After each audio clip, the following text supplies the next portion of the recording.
Tekið þið fyrir fyrsta mál á dagskrá fjárhagsáætlun 2026 fyrri umræða. Tekið skal fram að ræðutími þennan dagskrárlið ótakmarkaður en áfram gildir reglan að hver bæjarfulltrúi má taka tvisvar til máls. Íris Róbersdóttir, gjörðu svo vel. Forseti, fjárhagsáætlun Vestmannaeyja fyrir árið 2026 er nú lögð fram til fyrri umræðu í bæjarstjórn Vestmannaeyja þann 29. október 2026 í samræmi við samþykkt ferli og ákveðna forseta við afgreiðslu fjárhagsáætlunar. Fjárhagsáætlun var lögð fram til fyrri umræðu í bæjarráði í dag og vísað til fyrri umræðu í bæjarstjórn samkvæmt 3. málsgrein 62. greinar sveitarstjórnarlaga nr. 138/2011 og 51. grein bæjarmálasamtaka Vestmannaeyjabæjar. Gert er ráð fyrir að síðari umræðu og afgreiðslu áætlunarinnar verði á fundi bæjarstjórnar þann 27. nóvember næstkomandi samhliða áætlun næsta árs er jafnframt lögð fram 3 ára fjárhagsáætlun Vestmannaeyjabæjar fyrir árin 2027, 2028 og 2029. Vinnulag við fjárhagsáætlanagerðina með sama hætti og undanfarin ár fyrir utan það að í þetta skipti komið forstöðumenn mun meira að áætluninni og bera ábyrgð á sinni áætlun fyrir sína stofnanir. Bæjarfulltrúar komu saman á vinnufundi þar sem var bara farið við stöðuna við vinnuna við áætlunina en haldnir verða vinnufundir með bæjarfulltrúum milli fyrri og seinni umræðu fjárhagsáætlunina með áherslu á eigna- og gjaldfærslur og önnur mál sem standa út af eftir fyrri umræðu. Einnig fara framkvæmdastjórar aftur yfir sína málaflokka á milli umræða. Áskorunir í rekstri sveitarfélaga. Þrátt fyrir áskoranir er gert ráð fyrir að staða bæjarsjóðs Vestmannaeyja verði áfram traust. Í fjárhagsáætlun sem lögð er fyrir er áherslu á ábyrgan rekstur þar sem gætt er aðhalds og varlega áætlaðar tekjur. Í forsendum fjárhagsáætlunarvinnunnar sem lögð var fyrir bæjarráð er sett inn hagræðingarkrafa á alla málaflokka. Alltaf er stefnt að rekstrarafgangi í A-hluta. A-hluti bæjarsjóðs hafnarsjóður eru skuldlausir við lánastofnanir. Í B-hluta hvíla eingöngu lítil lán að félagslegum nýtum. Skuldaviðmið verður áfram lágt innan fjármálareglna. Útsvar sem er stærsti einstaki tekjuliður sveitarfélagsins er helsti óvissu þátturinn við fjárhagsáætlanagerðina enda er hann tengdur aflabrögðum og til viðbótar eru svo framlög jöfnunarsjóðs. Ljóst er að hvort tveggja getur haft mikil áhrif á tekjur sveitarfélagsins.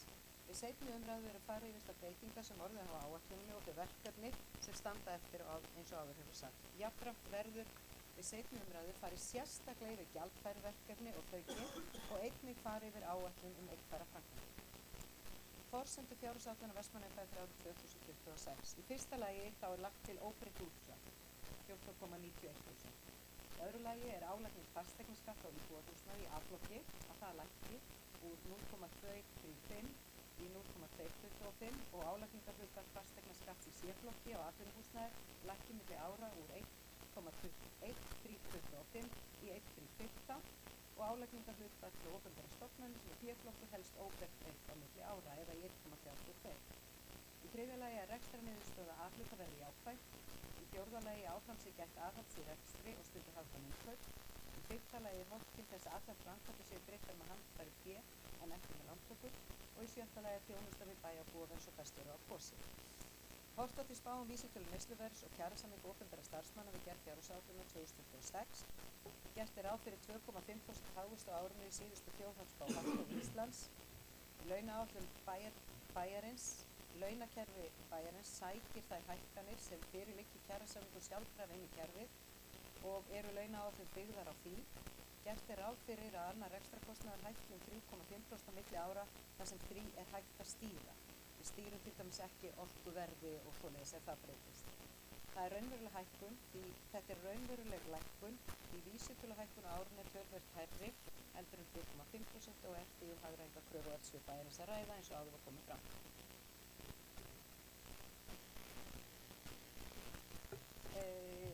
Samkvæmt framlagði fjárhagsáætlunar gert ráð fyrir að rekstrarafgangur A-hluta verði 290 milljónir króna og rekstrarafgangur samsteypu 441 milljón króna.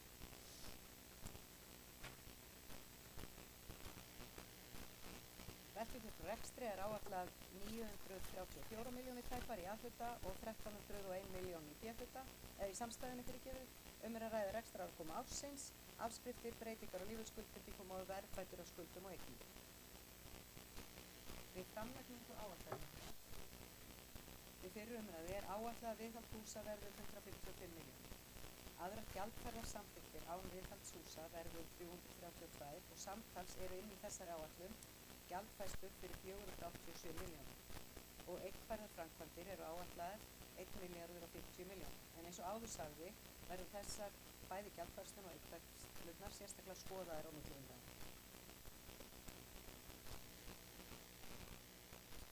Förum aðeins í fjárhagsstöðuna sem er bara á flesta mælikvarða sterk, kennitölurnar eftir því og samkvæmt fjárhagsáætlun er áætlað að skuldahlutfall hjá A-hlutanum verði 82,5% og skuldahlutfall hjá sjálfstæðinu 57,1%. Skuldaviðmiðið þegar búið er að taka stóran hluta af lífeyrisskuldbindingunni út, bara með greiðslu til næstu 5 ára inni, þá er það 31,1% og hjá samstæðinu 21,8% og þessi hlutföll eru langt innan þeirra marka sem eru í fjármagni. En þá skulum við skoða aðeins skiptingu tekna. Skatttekjur án jöfnunarsjóðs nema 4.857 milljónir og þar af eru útsvarstekjur 4.100 milljónir rúmar. Fasteignaskatturinn er 70 milljónir, lóðaleiga tæplega 180 milljónir og framlag jöfnunarsjóðs í kringum 1530 milljónir. En það er ávallt óvissa varðandi sjávarútveginn og afkoma þar hefur bein áhrif á útsvar í Vestmannaeyjum. Áætlun sambandsins útsvars gerir ráð fyrir því að við uppreiknum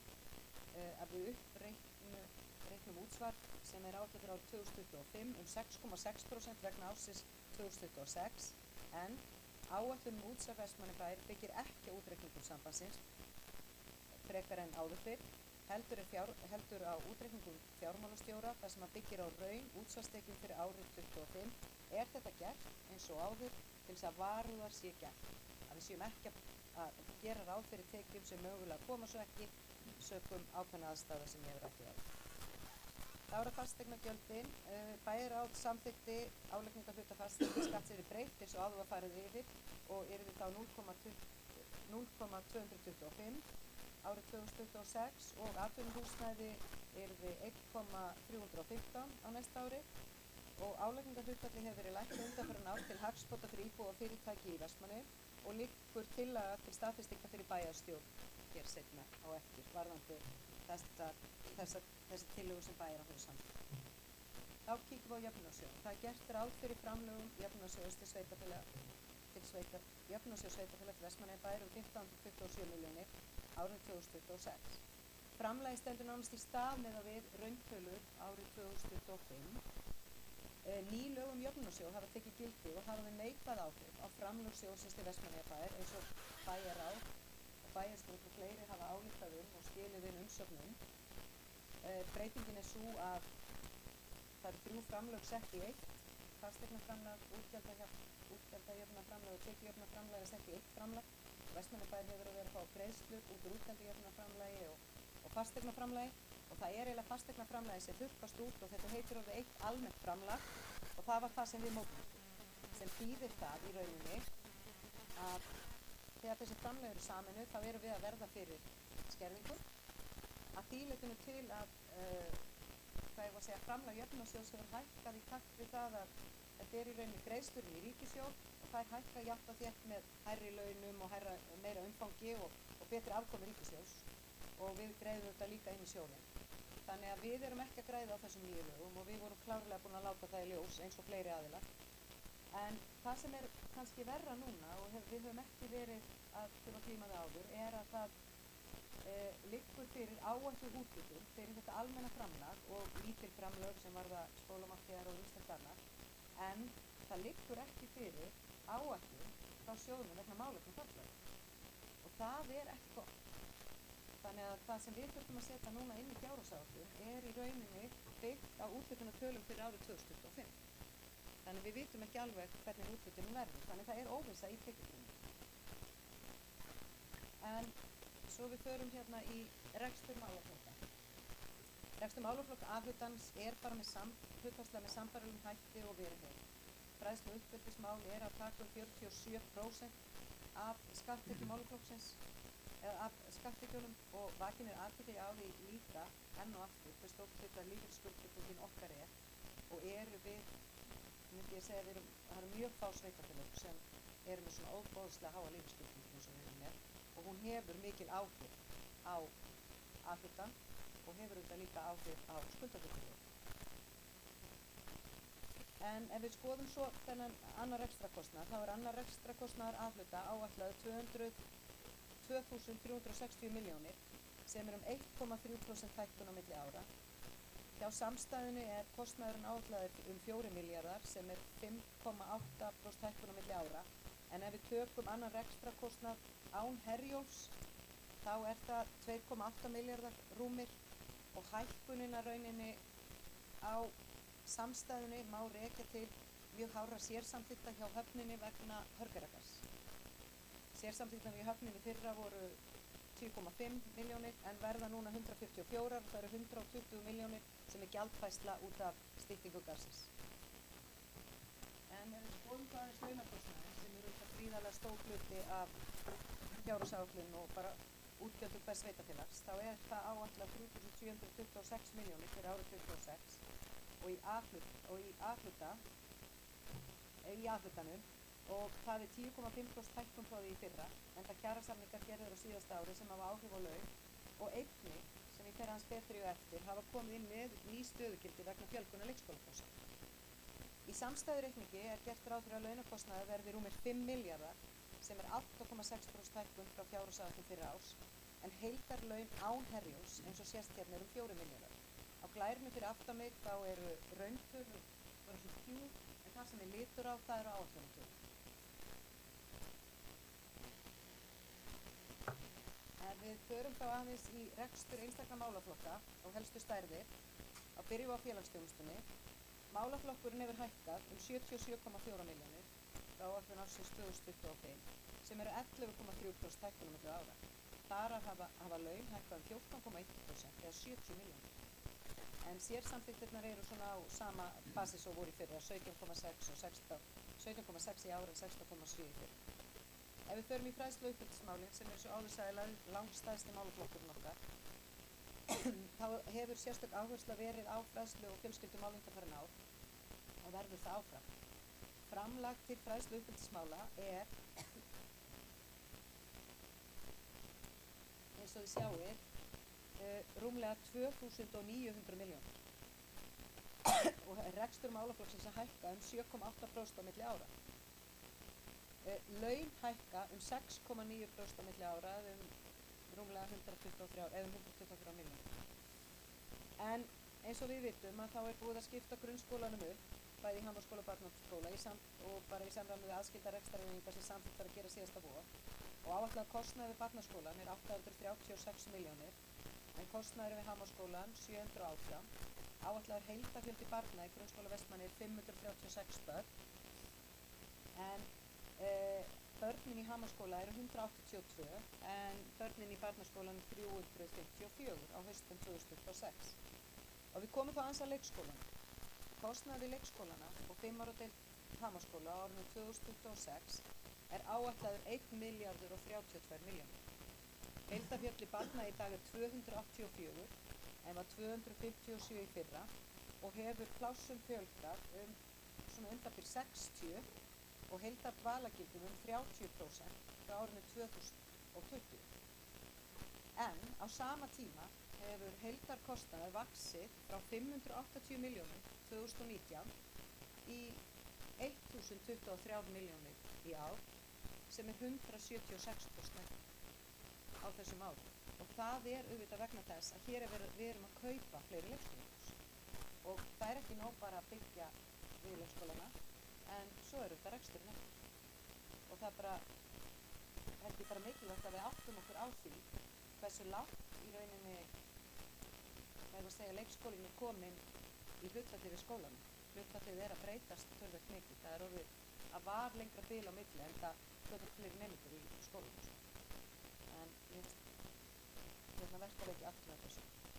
Tónlistarskólinn, kostnaður við hann 143 milljónir sem 15,1% hækkun. Heildarfjöldi nemenda 123 Það er 21 fullorðin og 102 börn í skólanum. Skólaskrifstofan er að hækka tæpa 15 milljónir eða 11,5% og þar að veru launahækkun 12 milljónir og það kemur líka til út af varandi sálfræðing sem var ekki til starfa og svona aðeins breyting gagnvart út af því sem er nú sem betur fyrir komin og mikil ánægja. Og ef við förum þá í næst í menningarmálin þá er fjárveiting til menningarmála 280 milljónir tæpar sem er tæp 16% hækkun á milli ára eða 38 milljónir og þar að veru laun hækkun 29 milljónir, 8,5. Annar ekstra kostnaður er að hækkun 11,5 milljónir, 5,7% en laun í safnahúsinu sjálfur hækkun 21 miljón og 7,4 miljónir í atvinnu átaki í menningarmáli. En það koma framlög á móti þessum launagreiðslum frá safnaráði og Vinnumálastofnun. Þannig þetta er ekki alveg, það eru tekjur á móti þessum hækkun. En ef við förum þá í æskulýðs- og íþróttamálin og þá eru útgjöld til æskulýðs- og íþróttamála áætluð tæplega 770 milljónir og hækkun 5,9% á milli ára. Þar að veru launahækkun 40 milljónir. Hér inni er nýtt stöðugildi vegna sköpunarhús upp á 5,5 milljónir. Auk þess er 1,5 stöðugildi vegna lengdar viðveru við fötluð börn.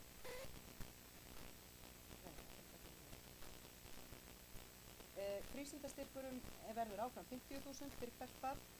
Undir þessum málaflokki er íþróttamiðstöðin langkostnaðarsamasti rekstrarliður og jafnframt undir þessum lið eru styrkir til íþrótta- og tómstundastarfs í Vestmannaeyjum sem við sjáum hér á glæðarpakkanum. En bara að ég tók það er 1,5 stöðugildi í málefni fatlaðra fyrir fötluð börn 10-18 ára, það ætti að koma fyrir og það koma greiðslur þar á móti frá jöfnunarsjóði vegna þessara stöðugildi. En þá fer ég glæðarpakkann. Það er hreinlætismálin og hér er orðin töluvert breyting á. Þetta er sorpið okkar og við vorum náttúrulega að greiða töluvert mikið með sorpinu en það urðu náttúrulega breytingar og það er ekki lengur leyfilegt og framlögin lækka á milli ára. Við vorum með 25 milljónir í framlög í fyrra en það verða 15 milljónir, er 15 milljónir núna sem er lækkun á milli ára. Þá fyrir við skipulags- og byggingamálin. Heildarframlög skipulags- og byggingamála nema 193 milljónum og er hækkunum milli ára 28 milljónir og þar að veru launahækka í kringum 20 en það varð óvölapp á þessu sviði, það var fólk að hætta og fólk að byrja og þá verður óvölapp og verða tvöfalda launagreiðslur í ákveðin tíma og það er svona við þurfum að skoða aðeins betur launaáætlunina fyrir sviðið. Við höldum að það farið aðeins, hún sé aðeins of há að það tekið beint úr kerfinu og við munum skoða það á milli umræðum. En meginþungi þessa málaflokks er rekstur umhverfis- og framkvæmdasviðs og gert er ráð fyrir fjárheimildum, gjaldfærslum í sérsamþykktum og 20 milljónir sem við gert undanfarin ár fyrir aðal- og deiliskipulag. Svo erum við með umferð- og samgöngumál og framlög til umferð- og samgöngumál er áætluð 168 milljónir árið 2026 sem er hækkun 33 milljónir, hærri framlög en gert var ráð fyrir fjárhagsáætlun 25. Hækkunin kemur á stórum hluta vegna sérsamþykkta. Það eru 75 milljónir sem eru tillögur að sérsamþykktum og þær snúa 60 milljónir að gatnagerð, viðgerð á götum. Það voru 40 milljónir í fyrra. Það komu óskir frá framkvæmdastjórum að setja upp í 60 milljónir en það eru auðvitað bæjarfulltrúar að ákveða það á milli umræðna. En svo eru þá til að fylgja því þegar við erum í gangaframkvæmdum þá þarf að laga gangstéttar, það eru 10 milljónir þar og 5 milljónir er ákveðið verkefni sem er búið að vera svolítið lengi í bígerð sem stýra því að laga göngustíginn frá Illugatúni niður að Íslands. Þannig þetta er allt þarna. Þá eru það umhverfismálin. Heildarútgjöld til umhverfismála er áætluð 155 milljónir sem eru 1,4% hækkun á milli ára. Áfram eru gert ráð fyrir framlög til opinna svæða en það eru rúmlega 140 sem er óveruleg breyting á milli ára en af því svo eru 15 milljónir í sérsamþykktum. Á síðustu árum hefur aukin áhersla á að sinna verkefnum í umhverfi Vestmannaeyjabæjar og þetta hefur svona fyllt því. En þá eru það atvinnu nýsköpunar og ferðamálin og heildarframlag til málaflokksins nemur 56 milljónum sem er 4,5% hækkun á framlagi ársins 25 en framlög frá Vinnumálastofnun koma að hluta móti líka inn í þennan málaflokk. Inn í sérsamþykktum er 20 milljóna framlag til ferðamál og menningar og innan þessa málaflokks eru ýmis ferðaþjónustutengt mál og það er aðgerðir til þess að efla atvinnumál og nýsköpun í Vestmannaeyjum og verkefni sem tengjast rekstri tjaldsvæðis og almenningssalerna er líka þarna. En eins og ég hef margoft sagt að þá eru gjaldfærslurnar sem eru inn í þessum málaflokkum verða skoðaðar á milli umræðu. Og þá erum við komin í þessi sameiginlegu útgjöld og sameiginlegu kostnaðar hjá okkur. Það eru heildarframlög málaflokksins nema 454 milljónum og það er hækkun 14,4% á milli ára eða 57 milljónir og þaraf eru launahækkanir inn í þessu upp á 41 milljón. Svo eru einskiptis greiðslur vegna sveitarstjórnarkosninga og íbúakönnunar og ýmislegt sem er inn í til lækkunar líka en stærsti einstaki kostnaðarliðurinn er rekstur stjórnsýslu og fjármálasviðs. Undir þessum málaflokki eru líka ýmis sameiginleg útgjöld bæjarins svo sem kostnaður rekstur bæjarskrifstofu eins og kom fram, bæjarstjórnar, bæjarráðs, tölvudeildar, gjaldheimtur og framlög til landshlutasamtaka og annar kostnaður. En þá komum við aðeins að lífeyrisskuldbindingunni. Það er gert ráð fyrir gjaldfærslu vegna hennar eins og ég kom inn á áðan upp á 376 milljónir. Þetta er aðeins lækkun. Það er vegna þess að þeir sem betur þekkja til telja að kúrfun sé náð og við höfum séð það í rukkununum sem við fáum. Það var talað á bilinu 24 til 26 yrði kúrfunum náð og okkur finnst ekki alveg komið 24 og þá er ég meina toppnum á henni þannig við byrjum að fara niður og þetta er bara tala sem er reiknuð út frá því en þetta er eitt stærsti málaflokkur alþjóðans eins og ég sagði áður en hjá samstæðinu er heildar skuldbindingin 402 milljónir inn í þessari fjárhagsáætlun sem er eins og ég sagði áður alveg gríðarlega há skuldbinding.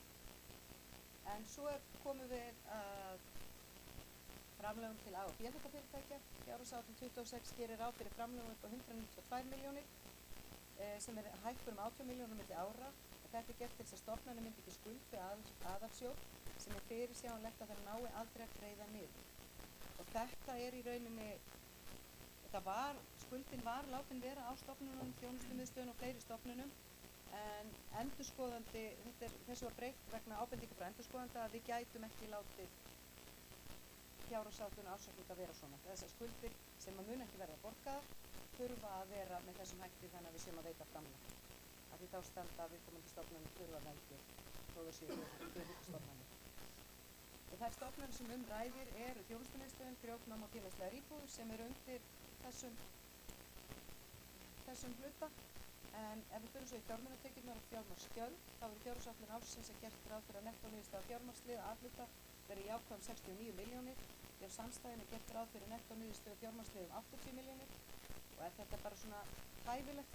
Við munum eftir tölum sem voru mörg hundruð milljónir, ég held ég að við flett aftur tilbaka, ég held einhvern tímann fyrir mína tíð hafði þetta verið hátt í 500 milljónir og það var þegar var svolítið svona annað umhverfi í kringum skuldabréfamarkaðinn, sérstaklega en aðrir sjóðir í A-hluta eru eins og eignarsjóðurinn, hann heldur utan allar rekstur fasteigna Vestmannaeyjabæjar, fyrir utan þær íbúðir sem eru í félagslega íbúðakerfinu og lagt upp með að eignarsjóður sé sjálfbær. Innri leigan var hækkuð 3,5% við vinnu fjárhagsáætlunar og við fyrir umræðu gert ráð fyrir rekstrarafgangi af fjárhæð 31 milljón. En framlag til þjónustumiðstöð er áætlað 165 milljónir og þá skulum við aðeins kíkja hérna á Hafnarsjóð. Hafnarsjóður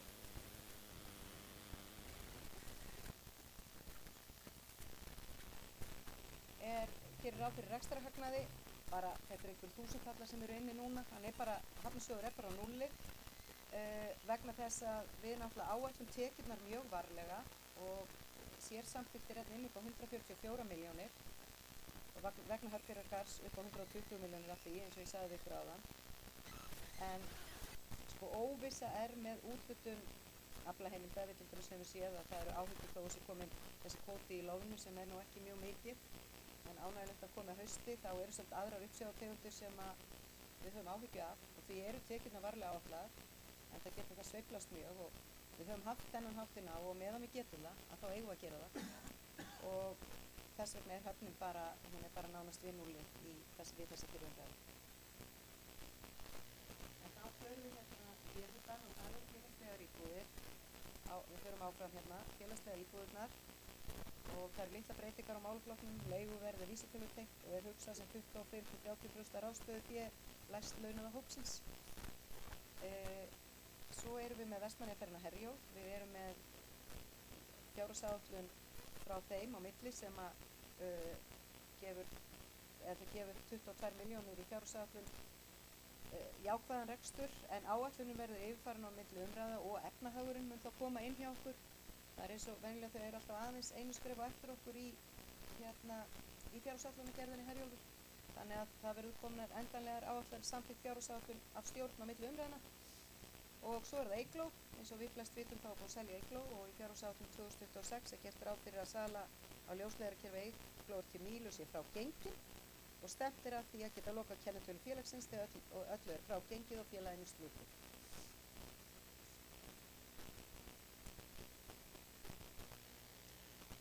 Þá bara til að loka þessum við gjaldfæri sérsamþykktirnar og önnur áhersluverkefni og uppfærslurnar, þá er fjárhagsáætlun lögð til fyrri umræðu með fjárhæð að tillögur að upphæð fyrir bæði fjárfestingar og gjaldfærslur, en í rauninni erum við að vinna þessa fjárhagsáætlun svolítið öðruvísi út af hlutum sem við taldum áðan, bæði breyttu vinnulagi og ákveðnu óöryggi með tekjur, að þá erum við meira að horfa í fókusum svolítið á reksturinn samt með fyrirvara eins og við fórum í gegnum og munum eiga tölvöld meiri vinnu í milli umræðuna, bæði í reksturinn og í þær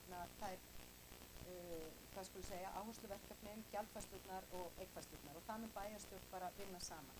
En til þess að geta fengið heildstæða áætlun þá fóru þessar tölur inn sem bæjarráð var bara svona sátt við, en engan veginn búið að ákveða nákvæmlega að þetta verður verkefni. Og þetta verður farið bara miklu betur yfir og svo verða bæði eignfærslurnar og gjaldfærslurnar kynntar við seinni umræðu. En þetta fyrir hér að þá tel ég að þessi fjárhagsáætlun sýni sterka stöðu við annars erfiðar aðstæður og mikilvægt er að huga vel að fjárfestingum og mun vinnuhópur sem starfar á vegum bæjarráðs skila af sér milli umræðna þar sem við horft til alltaf 10 ára fram í tíma. Það eru auðvitað mörg spennandi verkefni framundan í atvinnulífinu hér í Eyjum og munu verða til þess að fólki mun fjölga og þurfum við að huga að okkar innviðum í takt við það. En áætlað er að ný vatnsleiðsla, NSR 4, almannavarnalögn, verður lögð milli lands og Eyja næsta sumar. Framkvæmdin er mjög kostnaðarsöm og hafa bæjaryfirvöld komið því skýrt á framfæri við stjórnvöld að þessi lögn eigi ekki að vera kostnað og ábyrgð Vestmannaeyjabæjar, þar sem almannavarnalögn er að ræða. Almannavarnalögn ætti að vera ábyrgð og kostnað ríkisins eins og aðrar framkvæmdir sem tilheyra almannavörnum. Í gildi er viljayfirlýsing við ríkið upp á 800 milljónir króna sem þarf að endurskoða í þessu skyni. Kaupin og niðurlagningin á leiðslunni munu hafa mikil áhrif á framkvæmda og fjárfestingagetu sveitarfélagsins þar sem þungin af greiðslunni mun falla á næsta ár ef ekki kemur til frekara framlags frá ríkinu. Ef kostnaður leggst að stórum hluta á Vestmannaeyjabæ mun það hafa veruleg áhrif á framkvæmdagetu sveitarfélagsins. Ef það sem stendur eftir af kostnaðum, alltaf 1,8 milljarður, fellur á sveitarfélagið, eða kemur til greiðslu á sveitarfélaginu, hann kemur allur á árinu 2026, en það mun hafa veruleg áhrif á fjárfestingagetu vegna lögbundna verkefna sveitarfélagsins. Þverpólitíski hópurinn sem ég vitnaði til hér fyrr mun skila bæjarráði tillögum 10 ára fjárfestingaáætlun, eins og áður sagði, og forgangsröðun framkvæmda sem verður grundvöllur að fjárfestingaáætlun bæjarins eftir að bæjarstjórn hefur fjallað tillögurnar. Hópurinn mun skila 2 áætlunum sviðsmyndum fyrir næsta ár vegna óvissu fjármögnun almannavarnalögn.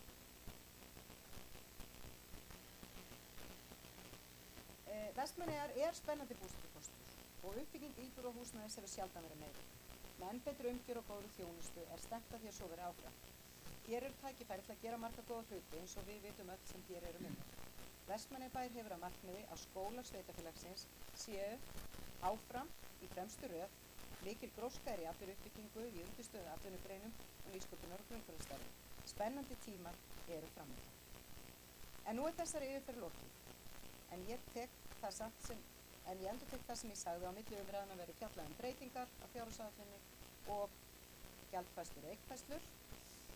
Ég vil jafnframt nota tækifæri og þakka starfsfólki Vestmannaeyjabæjar fyrir vinnuna við gerð fjárhagsáætlun næsta árs og 3 ára áætlunar. Margir hafa lagt mikið á sig til þess að vinna gangi vel og lokum langar mig að þakka mjög góða starfsanda í tengslum við gerð fjárhagsáætlunar á vinnufundi og í samtölum bæjarstjórnar. Samstarfið og samtalið hefur verið gott og hefur verið mikil samstaða í hópnum, enda erum við að takast á við stór og mikil verkefni. Rauði þráðurinn og meginþunginn er að tryggja traustan rekstur bæjarins og geta áfram veitt þá góðu þjónustu sem bærinn hefur lagt áherslu á undanfarin ár. Við sem kjörnir fulltrúar leggjum okkar lóð á vogarskálarnar fyrir betra samfélag og þá skiptir gott samstarf og samstaða miklu máli fyrir Vestmannaeyjar. Gott samstarf í bæjarstjórn styrkir samfélagið í hagsmunagæslunni sem er stór partur af hlutverki okkar bæjarfulltrúa. Við getum staðið saman ný tækifæri og við höfum þá líka getu til að takast á við stórar áskoranir sem alltaf verið til staðar og hafa svo sannarlega bankað upp á hjá.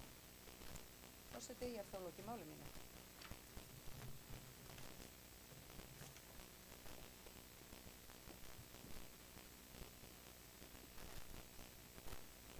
Takk fyrir þetta, Íris Ófeirsdóttir. Áður en ég gef orði laust, þá les ég svohljóðandi innbókun. Íris Ófeirsdóttir flutti framsögu fjárhagsáætlun Vestmannaeyjabæjar stofnana hans fyrir árið 2026. Fram kom í framsögu bæjarstjóra að staða bæjarsjóðs Vestmannaeyjar verður áfram traust þrátt fyrir að sveitarfélagið glími við áskoranir í rekstri og fjármögnun lögbundinna verkefna. Gert er ráð fyrir jákvæðri afkomu í áætluninni en tekjur eru varlega áætlaðar í þessari áætlun líkt og áður. Í fjárhagsáætlun er gert ráð fyrir tæplega 290 milljón króna rekstrarafkomu á A-hluta og 441 milljón króna rekstrarafkomu jákvæðri á samstæðu. En áætlunin mun taka einhverju breytingum milli umræðina, meðal annars vegna áætlana framlög jöfnunarsjóðs sem liggja ekki fyrir að öllu leyti og endanlegrar yfirferðar á gjaldfærðum verkefnum. Gert er ráð fyrir sömu útsvarsprósentu milli ára, 14,91%, en álagsprósenta fasteignaskatts lækkar á íbúðarhúsnæði í 7. skiptið á 8 árum og á atvinnuhúsnæði í 7. skiptið á 7 árum. Mikilvægt er að stilla á opinberum álögum í hóf til hagsbóta fyrir íbúa og fyrirtæki. Í fjárhagsáætluninni er sömuleiðis gripið til margháttaðra aðgerða til að bæta þjónustu sveitarfélagsins. Við fyrri umræðu er gert ráð fyrir 1.050 milljónum króna í fjárfestingar sem fjármagnaðir eru án lántöku. Hópur skipaðar að bæjaráði er að ljúka vinnu við drög að framtíðarsýn í fjárfestingum fyrir sveitarfélagið með bæjarstjórn vinna með framtíðarsýnina milli umræðna. Farið verður yfir framkvæmdir sveitarfélagsins til næstu ára í seinni umræðu og farið ítarlega yfir áhersluverkefni. Áfram verður aðhalds og hagkvæmni gætt í rekstri sveitarfélagsins en áhersla lögð á góða þjónustu við íbúa Vestmannaeyja og að Vestmannaeyjar verði áfram góður búsetukostur fyrir fjölskyldurnar. Kaupin og niðurlagning á NSF-4 almannavarnalögn getur haft mikil áhrif á framkvæmda og fjárfestingargetu sveitarfélagsins. Þar sem þungin af greiðslunum mun falla til á næsta ári er ekki kemur til frekara framlag frá ríkinu. Staðan á fjármögnun lagnarinnar skapar óvissu við gerð fjárhagsáætlunar varðandi fjárfestingar til næstu ára. Fyrir liggja svo 2 tillögur frá bæjaráði sem farið var yfir í framsögunni. Hinn fyrri, bæjaráð leggur til við bæjarstjórn að álagningarprósenta fasteignaskatta á íbúðarhúsnæði lækki milli ára úr 0,235% og verði 0,225%.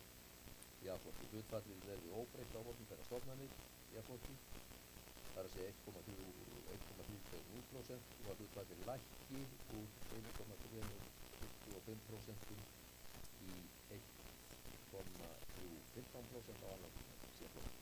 Þar með talið atvinnuhúsnæði fyrir 2006. Með þessu verður dregið úr áhrifum hækkunar fasteignamats á íbúa og fyrirtæki í Vestmannaeyjum. Tillaga 2 hljóðar svo upp á að lagt er til að útsvarsprósenta verði 14,91% fyrir árið 2026. Þá ætla ég að gefa orðið laust fjárhagsáætlunina og þessar 2 tillögur sem ég tilgreindi hér í lokin.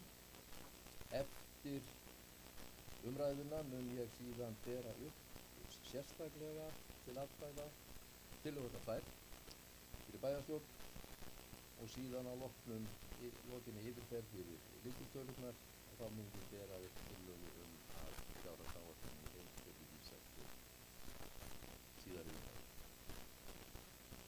Þá orðið laust. Eyþór Haraldsson, gjörðu svo vel.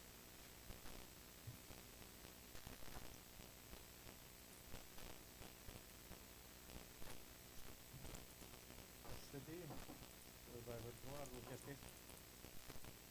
Ég byrja að þakka bæjarstjóra fyrir ágæta yfirferð vegna fjárhagsáætlunar þessa árs. Einnig vil ég þakka starfsmönnum fyrir gott starf í undirbúningsvinnunni. Það er ljóst að blikur hafa verið á lofti undanfarin ár í rekstri sveitarfélaga með tilheyrandi erfiðleikum fyrir mörg bæjarfélög. En þrátt fyrir það hefur atvinnustigið í Eyjum verið gott og tekið bæjarsjóðs ágætar. Við búum að góðum fjárhag og þurfum ekki að glíma við afborganir af lánum sem bera háa vexti. Við höfum þó haft áhyggjur af því hver sjóðir bæjarfélagsins hafa minnkað síðustu ári, en það eru margar ástæður sem liggja þar að baki. Það er mikilvægt að koma okkur ekki í þá stöðu að glíma við skuldavanda og vonandi þurfum við ekki að taka langtímalán fyrir fjárfestingum á næstu árum. Launakostnaður hækkar umfram væntingar hjá sveitarfélaginu. Það þarfnast skoðunar og aðgerða í framtíðinni. Það er erfiður málaflokkur sem við þurfum að taka höndum saman ef vel á að takast. En það finnst engum gaman að stinga upp á niðurskurði í leik- og grunnskólum eða hverjum þeim rekstri sem við sjáum en við þurfum samt alltaf að hafa kjark til að skoða hvar við getum gert betur. En við þurfum engu að síður að sinna mikilvægum málum og það má segja að öll bæjarstjórnin hefur verið sammála í því hvaða framkvæmdir þurfi að ráðast á næstunni. Það er augljóst öllum sem fylgjast með bæjarmálunum að lagning á nýrri vatnslögn sumarið 2026 mun verða fjárfrek framkvæmd. Verkefni okkar allra er að leita leiða til að fá ríkið af framkvæmdinni þar sem almannavarnamál er að ræða. Vonandi náum við árangri í þeirri umræðu með alla þingmenn í Suðurkjördæmi í okkar liði að við teljum. Það liggur fyrir að við þurfum að klára eða halda áfram með þær framkvæmdir sem eru nú þegar hafnar hjá sveitarfélaginu eins og viðbygging við íþróttahúsið og verkefnir við Ásgeirsvöll. Ekki má skilja eftir nauðsynlega framkvæmdir í innviðum eins og viðhaldi fasteigna, gatnagerð og svo framvegis. Í framhaldi af þessari fyrri umræðu fjárhagsáætlun 2026 munum við fara nánar yfir málaflokkana og vonandi náum við að klára málin þannig að ábyrg fjárhagsáætlun verði lögð fram næsta mánuði. Við sjálfstæðismenn styðjum og hvetjum núverandi meirihluta til góðra verka hvað varðar bættan rekstur bæjarfélagsins, íbúum Vestmannaeyja til heilla. Takk fyrir.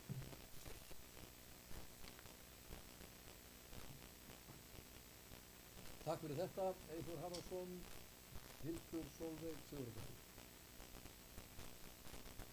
Gjörðu svo vel.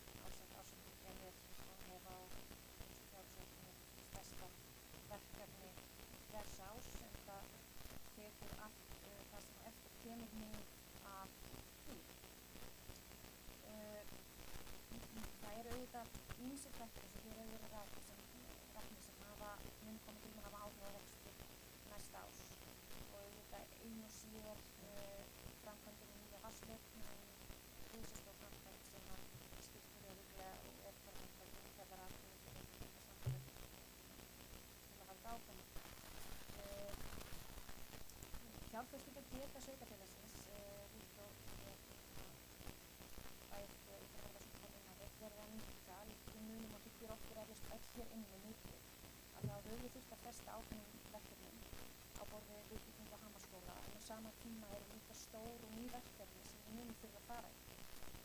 Eins og búið að koma inn á vatnsstofnunina, það er víða þörf á endurbótum á húsnæði sveitarfélagsins. Við eigum auðvitað margar stórar fasteignir og íbúum sveitarfélagsins er blessunarlega að fjölga. Það hefur verið farið í viðbyggingar á Kirkjugerði til að reyna að taka inn fleiri leikskólabörn en líklegt að þau verði á nýjum leikskóla áður en langt líður. Framkvæmdir við stórskipakant sem hafa verið kynntar og skýrsla sem að auðvitað allir óska að komi og verði að raun og komi til verða veruleika fyrir en seinna. Eru dæmi framkvæmdir sem að við munum þurfa að fjármagna. Þannig eins og á hefðbundnu heimili auðvitað, þá þurfum við að sinna viðhaldi á því sem við eigum jafnt og þétt til að það verði ekki ennþá kostnaðar samara í framtíðinni. Og eftir því sem að fjölskyldan stækkar og kröfurnar breytast, þá þurfum við að byggja við og stækka. Við vitum líka eins og að ytri þættir hafa sannarlega ekki verið okkur hagfellir. Til starfa er tekin skattaríkisstjórn sem ætlar ekki bara að sækja í sína sjóði sífellt stærri hluta á þeirra atvinnugrein sem er undirstöðu atvinnugrein fjölmörgum sveitarfélaga á landsbyggðinni, sjávarútveginum. Næsta dagskrá er að skattleggja þegar ferðaþjónustuna ennþá meira og óskandi að fallið verði frá þeirri gjaldtöku á skemmtiferðaskip sem mikið hefur verið til umræðu og mun án efa hafa þungt áhrif á ferðaþjónustu í Vestmannaeyjum sem hefur verið í örum vexti meðal annars í þjónustu við skemmtiferðaskip. Okkur er uppálagt að fella út gjaldtökur vegna hádegisvaka barna í grunnskóla en eins og flestir vita þá er ekkert til sem heitir ókeypis hádegisvaka. Það er alltaf einhver sem greiðir og í þessu tilfelli er það sveitarfélögin. Ríkisstjórnin er því miður dugleg að setja sveitarfélögin kostnaðarsamar kvaðir sem við höfum allt og lítið að segja um. En í þessu ljósi er auðvitað mikilvægt að við veltum ítrekað við hverjum stein og reynum að finna allar leiðir til þess að fara eins vel með fjármuni bæjarbúa. Ég hef sjálf tekið þátt í starfshópum á vegum sveitarfélagsins, annars vegar vegna endurskoðunar gjaldskrá leikskóla sem hefur ekki lokið spurðum og hins vegar hóp sem að skipar á bæjarráði til að koma með hagrændar tillögur innan fræðslusviðs til að bregðast við kjarasamningshækkunum og auknum kostnaði vegna þeirra. Það starf var talsverð vinna og vil ég þakka starfsfólki þeirrar vinnu og þá sérstaklega stjórnendum skólana sem sýndi mikinn samstarfsvilja og skilning við þá vinnu sem var auðvitað engin skemmtivinna að skoða hvar er hægt að spara. Það væri mjög skemmtilega að vera með margar milljónir til að deila út en að skoða hvað þurfa að vera skera niður. En það var gert og er sumar tillögurnar nú þegar komnar til framkvæmda og farnar að skila tilætluðum árangri. En það sem starfshópurinn lagði til, og ég sem hluti af honum er auðvitað fyllilega sammála, er að nauðsynlegt er að fleiri svið fari í þessa sömu vinnu en bara fræðslu. Þannig er engin starfsemi undanskilin og víða hægt að endurskoða fjárútgjöld. Og það er oftar en ekki rökstuðningur við ákvarðanir innan ráða að auðveldara sé að samþykkja fjárútlát þegar að kemur fram að þau rúmast innan fjárhagsáætlun. En það þarf líka að skiljast að fjárhagsáætlun er auðvitað ekki bara peningar á borði sem bíða eftir að vera teknir upp og þeim eitt. Því er afar mikilvægt að við séum hverja og eina ákvörðun að vega og meta hvort peningunum sé vel varið í viðkomandi verkefni. Þar er starfsemi bæjarstjórnar og bæjarfulltrúa auðvitað ekkert undan skilin. Það leynist engum hugur minnihlutans gagnvart til dæmis fjölda bæjarfélaga. Í núverandi aðstæðum þar sem þverkróna er sannarlega farin að skipta máli og sveitarfélagi mögulega stefna í lántökur er eðlilegt að við tökum þessa umræðu aftur upp. En bara slík aðgerð að fækka bæjarfulltrúum 2 geti spara hátt í 30 milljónir. En eins er afar ánægjulegt að sala Eyglóar hafi náð að ganga í gegn. Ég vil líka þakka samstjórn og hönnum mínum í stjórn Eyglóar fyrir þá vinnu. Það var gott skref að ná að ganga frá þeirri sölu og það bætir auðvitað stöðu handverksfés sveitarfélagsins á næsta ári. En með leyfi forseta þá ætlum við að leggja fram bókun og það er svo hljóðandi. Hlutverk sveitarfélagsins er fyrst og fremst að tryggja íbúum þess lögbundna þjónustu og skapa aðstæður fyrir fyrirtæki sem þetta ábyrga verðmætasköpun sem staðið getur undir þeirri þjónustu sem sveitarfélagið þarf og kýs að veita. Þannig helst blómlegt atvinnulíf í hendur við öfluga þjónustu sveitarfélagsins. Mikilvægt er að sveitarfélagi leiti ávallt leiða til að veita þá þjónustu með eins hagkvæmum hætti og völ er á til að fara vel með sameiginlega sjóði sem íbúar treysta okkur fyrir. Nauðsynlegt er fyrir sveitarfélagi vegna uppsafnaðrar framkvæmda þarfar og stórra verkefna framundan að hagræða eins mikið og kostur er í rekstri án þess að skerða mikilvæga þjónustu eða gæði hennar og forðast kostnaðarsama lántökur í lengstu lög. Bæjarfulltrúar Sjálfstæðisflokks leggja eftirfarandi tillögu fram við fyrri umræðu fjárhagsáætlun. Hún er svohljóðandi: Hvert svið fari í álíka hagræðingarvinnu og fræðsluráð fór nýverið gegnum sem skilaði strax árangri en að nú koma til að skila enn meira árangri næstu ár, en starfshópurinn lagði til að önnur svið færi einnig í svipaða vinnu. Bókunum lýkur og undir þetta rita allir bæjarfulltrúar Sjálfstæðisflokks. Takk fyrir.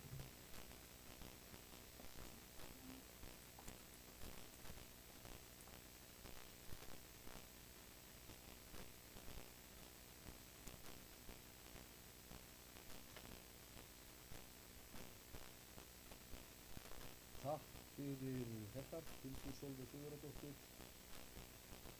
Já, Ragnar, Sólveig.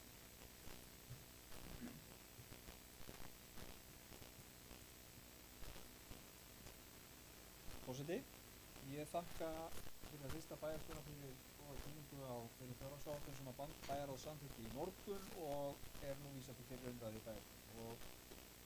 Og það er að taka undir það með bæjarstjóra að sú áætlun sem hér er lögð fram að hún sýnir vel þá sterku fjárhagsstöðu sem að sveitarfélagið er í, afgang af rekstri A- og B-hluta og rekstri bæjarsjóðs að A-hluta sömuleiðis. En eins og við vitum og kom fram í máli bæjarstjóra þá eru vissulega blikur á lofti og þá sérstaklega á tekjuhliðinni. Við vitum að jöfnunarsjóðsframlagið er ekki komið nema til hluta útreiknað og þar af leiðandi bíðum við eftir að geta gengið frá þeim tekjum upp á punkt og prik. En síðan eins og kom fram í máli bæjarfulltrúa Eyþórs Harðarsonar að þá náttúrulega erum við og vitum það að það er mikil áskorun í vatnslögninni hér á milli lands og eyja og hvernig fjármögnun hennar verður háttað, og við sem erum hér erum í samstarfi og samtali, skal ég segja, við erum í samtali við þingmenn og ráðherra vegna þess að það er jú, eins og við vitum, ríkisins að tryggja það að það eru hér almannavarnir og að tryggja það að hér sé hægt að koma vatni milli lands og eyja þar sem ekkert vatn er hér að finna. Útfærsla á gjalda og eignfærslum munu bíða síðari umræðu. Nákvæmari útfærsla á gjalda og eignfærslum munu koma til umræðu við síðari umræðu fjárhagsáætlunar og hefur ekki verið endanlega frágengið þó að við vitum nokkurn veginn hvernig hversu miklu fjárhæðum er að spila þarna, og ég treysti því að bæjarráð og bæjarstjórn öll muni eiga í góðu samstarfi í framhaldinu núna á milli umræða við það að endanlega útfæra hvernig þessum gjaldaliðum verði háttað. Bæjarfulltrúi Eyþór Harðarson minntist á það hér að hann hvatti meirihluta bæjarstjórnar til góðra verka og ég ætla að ganga einu lengra eins og mín er von og vísan og hvetja alla bæjarstjórn til góðra verka við áframhaldandi vinnu við gerð fjárhagsáætlunar fyrir næsta ár.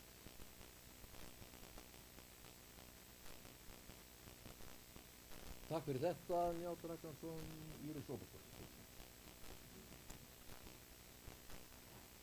Forseti, ég er aðeins varandi tillöguna sem kom frá bæjarfulltrúum Sjálfstæðisflokksins. Það var talað um að fræðsluráð hafi farið í hagræðingar nýverið gegnum hagræðingartillögur sem skiluðu árangri, og svo er talað um sviðin. Þetta er náttúrulega bara helmingurinn af sviðinu. Þú væntanlega á tillagan að snúa því að því það hefur verið, væntanlega á tillagan að snúa því að þetta svið klári og þetta ráðið ekki sjálf sem fór í tillöguna á starfshópurinn. Ég held að það væri fínt að myndum hafa það bara skýrara og þá verið að horfa til þessa sviðin. Snýr tillagan þá að því að verið farið sömu leið og að við myndum þá, bæjarstjórn væri þá að samþykkja það að fela bæjarráði að skipa þessa starfshópa. Það voru skipaðar hópar í kringum. En ég er aðeins að fá svona útskýringu á tillögunum.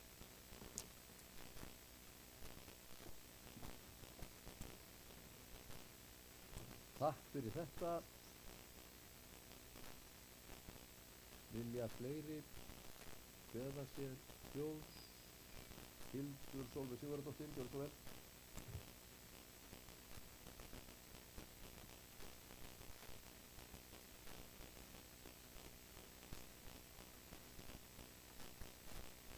Já, takk fyrir spurninguna. Ég er bara til glöð að svara henni og bara biðst velvirðingar ef að þetta var eitthvað óljóst. Í rauninni auðvitað fór bæjarráð og valdi þessa aðila innan úr fræðsluráði, formann og varaformann og svo starfsmenn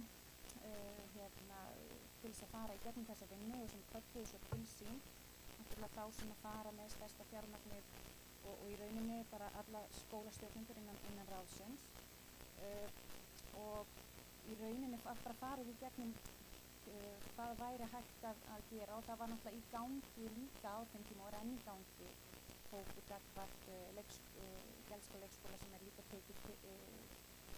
tekið fram í skýrslu starfshópsins. En hugmyndin er ekki það bara restin af sviðinu, ekki bara fjölskyldusvið, heldur í rauninni bara hvert og eitt ráð fari í gegnum þessa vinnu.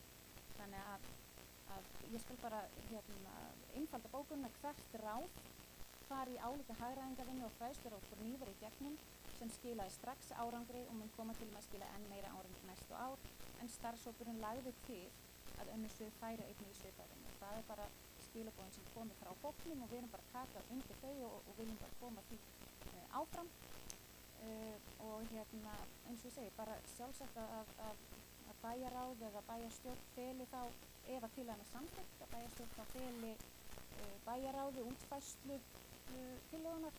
En þetta var allavega hugurinn sem var lagður fram í lokaorðum skýrslunnar og við viljum bara taka undir hana og hvetja önnur svið því þarna náðist klárlega góður árangur með mikilli samvinnu og miklu átaki margra starfsmanna, þannig að við erum alveg vissum að það sé hægt og hvetjum fleiri ráð til að taka þessa vinnu og það verður þá bæjarráðs að útfæra það.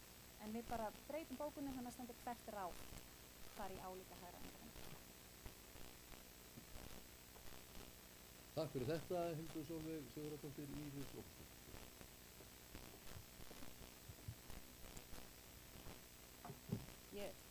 Forseti, ég skildi alveg áðan að það væri ekki verið að tala að það ætti ekki fjölskylduparturinn af fjölskyldufræðslusviði aftur. En það sem að ég var að leitast eftir var kannski það sem kom en er ekki tillögunni og að snýra því að ég held að sé mikilvægt vegna þess að þessar fræðsluráð fóru ekki í þessa vinnu. Bæjarráð ákvað að fara í þessa vinnu, það var skrifað erindisbréf og auðvitað þeir sem þekkja málaflokki best fóru í vinnu. Þannig að ég bara þó að það eigi ekki verið að ræða það sem sagt er á fundum bæjarráðs, þá var þetta samt rætt þar inni að það væri mikilvægt að fara í gegnum öll sviðin. Og það er bara fínt að formgera það, en ég er eiginlega með, hvað ég var að segja, ég veit ekki hvort það er kallað frávísun eða viðbóta tillögu við þetta, að bæjarstjórn samþykkir að vísa tillögunni til umfjöllunar í bæjarráði, þar sem bæjarráð mun þá gera erindisbréf, að því ráðin per se er ekki að fara í þessa vinnu.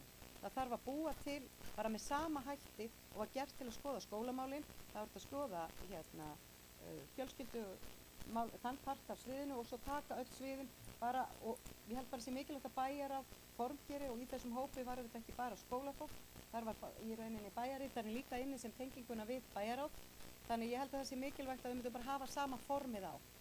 Þannig að ég legg það til og mun senda þá á að til viðbótar við þetta að bæjarstjórn samþykkir að vísa tillögum til bæjarráðs til útfærslu og að áhersla verði á að þetta verði unni með sama hætti og fyrirkomulagið sem var varðandi skólana, að því ekki að þetta sé sett inn í ráðin eins og stendur í tillögunni.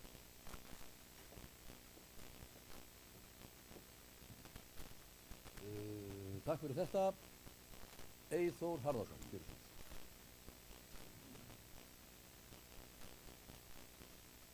Forseti, bæjarfulltrúar, ég held að sé alveg ljóst að hugmynd okkar er á þessa vegu að hvernig sem við orðum það að vísa þessu til hvers ráðs að fara í gegnum svona tillögur, þá held ég að sé rétt að þessari tillögu verður þá bara vísað í bæjarráð og við formum þetta á svipaðan hátt og við gerðum með fræðsluráði eða fræðslumálin og það var í rauninni okkar hugmynd en alltaf er þetta orða hlutina betur, þannig að ég held að þetta sé orðið deginum ljósara hjá okkur öllum hvað við erum að meina. Takk. Takk fyrir þetta. Eyþór Harðarson, vilja fleiri taka til máls undir þessum dagskrárlið? Svo er ekki.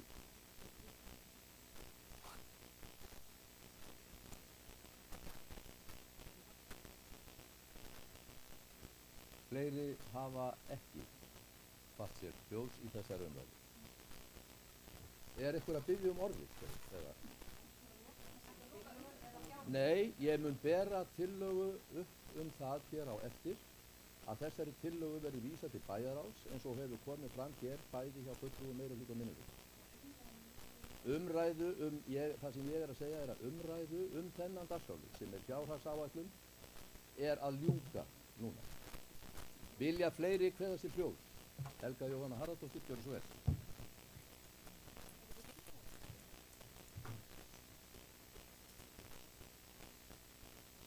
Forseti, þetta fá að koma með bókun fyrir hönd og álista. Rekstur og staða Vestmannaeyjabæjar verður áfram traust, gert er ráð fyrir jákvæðri afkomu í áætluninni, þrátt fyrir varlega áætlaðar tekjur. Við fyrri umræðu fjárhagsáætlunar er gert ráð fyrir 289,7 milljónir króna rekstrarafkomu á A-hluta og 441 milljón króna rekstrarafkomu samstæðunnar. Áfram er opinberum álögum stillt í hóf til hagsbóta fyrir einstaklinga og fyrirtæki.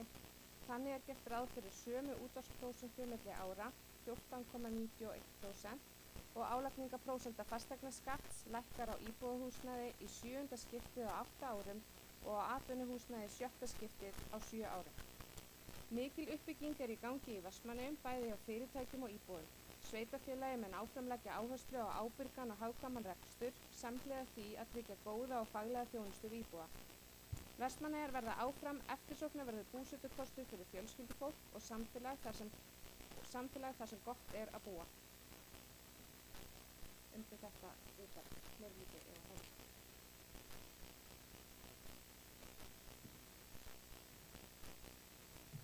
Takk fyrir þetta. Vilja fleiri taka til máls undir þessum dagskrárlið? Svo er ekki. Þá munum við í fyrsta lagi greiða atkvæði þá tillögu sem hér hefur komið fram að vísa tillögu sem var lögð hér fyrir bæjarstjórn og minnihlutanum að henni verði vísað til bæjarráðs til frekari umfjöllunar og nánari útlistunar. Þeir bæjarfulltrúar sem samþykkja þetta gjöru svo vel. Það er samþykkt með 9 samhljóða atkvæði. Þá mun ég hafa þann háttinn á að áður en ég les upp lykiltölurnar úr fjárhagsáætluninni hér á eftir og legg fram tillögu það að henni verði vísað til annarrar umræðu að við greiðum hér fyrst atkvæði þær tillögur bæjarráði sem hér liggja fyrir og eru meðal megin forsendna fjárhagsáætluninni. Þá ber ég fyrst upp þá tillögu að útsvarsprósentan, að sem sagt álagning tillöguna sem voru gerð álagningaprósentu fasteignagjalda bæði á íbúðarhúsnæði og atvinnuhúsnæði. Þeir bæjarfulltrúar sem samþykkja þá tillögu gjöru svo vel í gerðinni. Og hún er samþykkt með 9 samhljóða atkvæði. Og síðan ber ég upp þá tillögu 2 sem var á meðal þessara forsendna fjárhagsáætlunar óbreytt útsvar samkvæmt tillögu 2 eins og henni var lýst hér á áður. Þeir bæjarfulltrúar sem samþykkja tillöguna óbreytt útsvar gjöru svo vel í gefa neitt. Og hún er samþykkt með 9 samhljóða atkvæði. Þá mun ég fara yfir eftirfarandi lykiltölur í fjárhagsáætlun Vestmannaeyjabæjar fyrir 2026. Tekjur alls 6.950.249.000. Gjöld alls fyrir fjármagnsliði 6.729.918.000.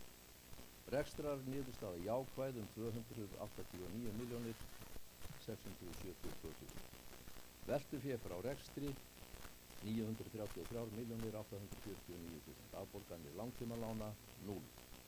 Handbært fé í árslok 1.382.258.000. Fjárhagsáætlun B hluta bæjarsjóðs fyrir 2026. Rekstrarniðurstaða Hafnarsjóðs 43.000 kr.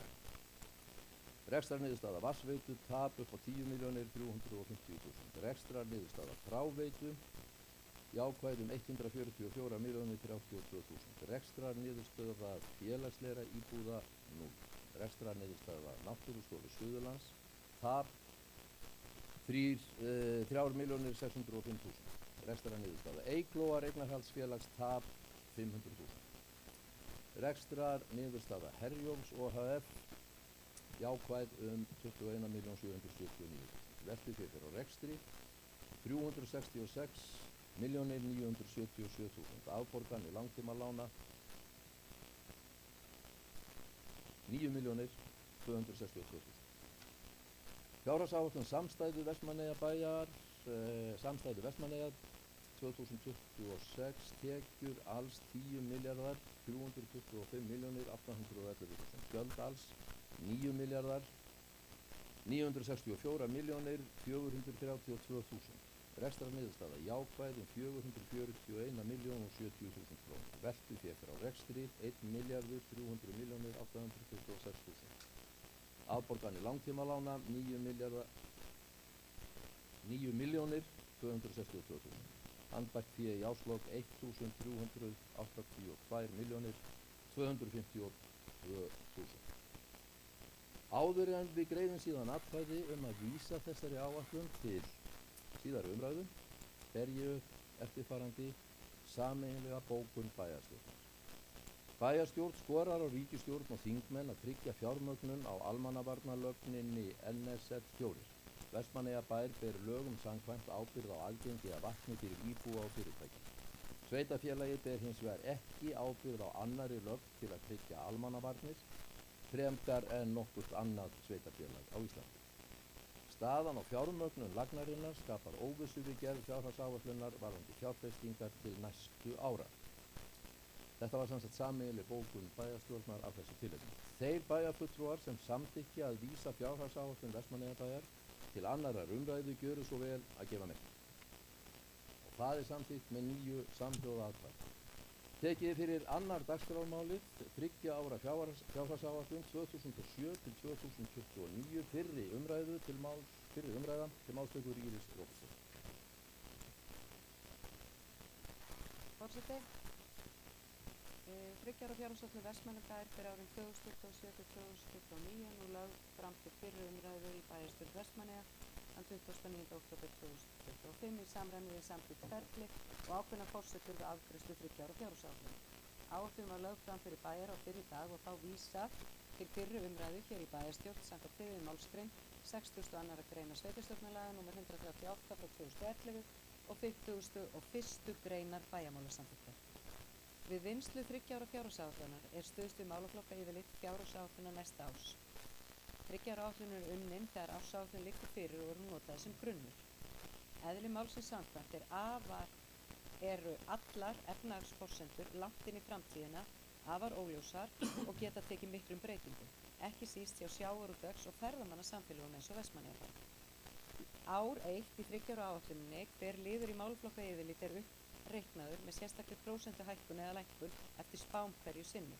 Við það myndast nýr rekstrarreikningur þar sem tekið er tillit til breytinga á skatttekjum, útsvari og fasteignaskatti, framlögum til dæmis og jöfnunarsjóðum sveitarfélaga eða öðrum tekjum, launaþróun, breytingum á lífeyriskuldbindingum, öðrum kostnaði og fjármagnsliðum. Ár 2 og ár 3 í 3 ára áætlun.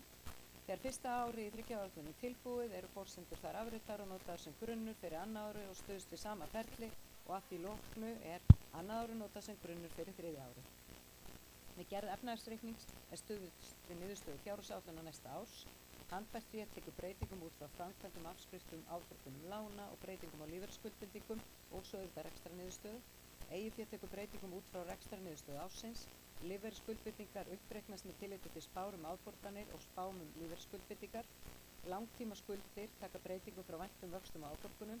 Sjóðstreymi er reiknað út frá breytingum og rekstri á efnahag. Við fasta fjármuni er áætluðum eignkvæslum bætt við í samræmi við 3 ára framkvæmdaáætlun og af því dragast væntar afskriftir og það sem er framkvæmdum með forgangsraðar, það sem fyrirliggjandi er að þurfa að ráðast í.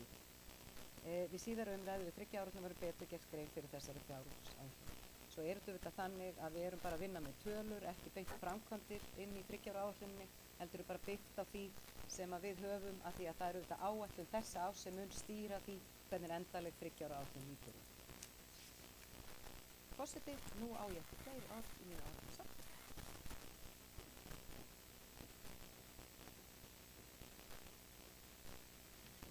Takk fyrir þetta, Íris Óbúsdóttir. Hvað ætlaði ég að gera hérna? Ég ætlaði að áður en ekki vorði laust þennan dagskrárlið, það er að segja annað dagskrármálið, þá ætla ég að lesa 2 fellda innbók. Íris Óbúsdóttir bæjarstjóri gerði stuttlega grein fyrir 3 ára fjárhagsáætlun Vestmannaeyjabæjar fyrir árin 2027 til 2029. Við vinnslu 3 ára fjárhagsáætlunar er stuðst við málaflokka yfirlit fjárhagsáætlunar næsta árs.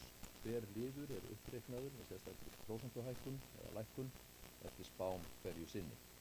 Við það myndast nýr rekstrarreikningur þar sem tekið er tillit til breytinga á skatttekjum, útsvari og fasteignaskatti, framlögum til þess að jöfnunarsjóði sveitarfélaga, öðrum tekjum, launaþróun, breytingum á lífeyrisskuldbindingum, öðrum kostnaði og fjármagnsliðum. Við gerð efnahagsreiknings er jafnframt stuðst við fjárhagsáætlun næsta árs. Að öðru leyti verður farið yfir 3 ára fjárhagsáætlun 2024-2029 milli umræðuna og hún lögð fyrir bæjarstjórn við seinni umræðu fjárhagsáætlun. Orðið er laust þennan dagskrárlið. Enginn hefur hvatt sér hljóðs og þá göngum við til atkvæða. Þeir bæjarfulltrúar sem samþykkja að vísa fjárhagsáætlun 2027 til 2029 til annarar umræðu gjöru svo vel að gefa með. Og það er samþykkt með 9 samhljóða atkvæði. Þá er tekið fyrir 3. dagskrármálið, dagskrá bæjarstjórnar funda. Fyrir liggur tillaga að fundur bæjarstjórnar sem vera átti miðvikudaginn 27. nóvember verði haldinn þriðjudaginn 20. og 5. nóvember í staði. Orðið er laust þessa tillögu. Enginn kveður sér hljóðs. Þeir bæjarfulltrúar sem samþykkja þessa tillögu gjöra svo vel að gefa. Hún er samþykkt með 9 samhljóða atkvæði. Þá er tekið fyrir 4. dagskrármálið umhverfis og skipulagsráð Vestmannaeyja, fundur númer 427, liður 4.3, athafnasvæði AT1, tillaga að breyttu aðalskipulagi vegna heimildar fyrir íbúðum á efri hæðum við Strandveg 89 til 97 liggur fyrir til staðfestingar. Orðið er laust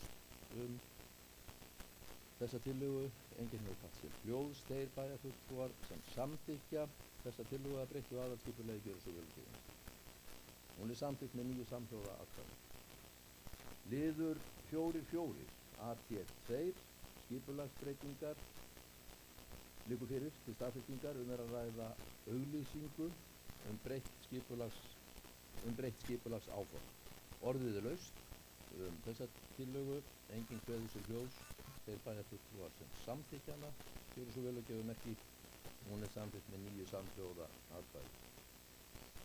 Liðir 4.1-4.2 og 4.5-4.10 liggja fyrir til upplýsingar.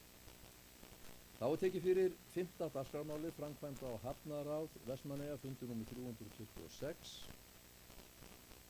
Liðir 5.1-5.8 liggja fyrir til upplýsingar. Þá tökum við fyrir 7. dagskrármálið fræðsluráð Vestmannaeyja, fundur númer 398. Liðir 6.1-6.5 liggja fyrir til upplýsingar. Tekið fyrir 7. dagskrármálið bæjarráð Vestmannaeyja, fundur 3245. Liður 7.5 viðaukar við fjárhagsáætlun 2025 liggur fyrir til staðfesting. Orðið er laust. Enginn kveður sér hljóðs. Þeir bæjarfulltrúar sem samþykkja umrædda viðauka gjöru svo vel að gefa merki. Þeir eru samþykktir með 9 samhljóða atkvæðum. Liður 7.8 uppbygging hjúkrunarheimilis liggur fyrir til umræðu. Íris Róbertsdóttir, gjörðu svo. Forseti, ég vildi bara vekja athygli á því að við erum að fá ráðherra málaflokksins hérna til Eyja á fimmtudaginn og mun Inga Sæland, ráðherra húsnæðis og félagsmála, að funda með bæjarráði í hádeginu á fimmtudag þar sem farið verður yfir stöðu þess að við viljum að hér sé byggt nýtt hjúkrunarheimili og þetta er umræða sem við erum að halda áfram með frá því að við hittum Willum þegar hann var ráðherra og við fórum svo til Ölmu af því þessi mál voru inni, þessi málaflokkur var inni í heilbrigðisráðuneytinu, var færður til þegar þessi ríkisstjórn, það var málaflokkarnir færðir í Stjórnarráði Íslands og er nú komið til Ingu Sæland ráðherra og hún ætlar að heimsókja okkur og fara og kynna sér ýmislegt sem er í gangi hér. Þannig mér er bara vert að vekja á því athygli að hún sé að koma og það er bara gríðarlega mikilvægt að geta tekið þetta samtal. Það er orðið breyting á þessu fyrirkomulagi. Ríkið á að fjármagna þessi hjúkrunarheimili 100% en við komum, sveitarfélögum koma samt til með að aðstoða eitthvað varandi lóðir og svoleiðis en það er mjög mikilvægt að fá ráðherra málaflokksins hér til Eyja og geta tekið samtali við hana og munum við í bæjarráði gera það og svo munum kynna sér ýmsa starfsemi, meðal annars fara niður á fjölskyldufræðslusvið og kynna sér sína málaflokka þar, fara í grunnskólan, kíkja í Kjarnan og bara ýmislegt fleira. Þannig að ég held að þetta sé bara mjög gott að ráðherrann heimsækja okkur, ég vil bara vekja athygli á því.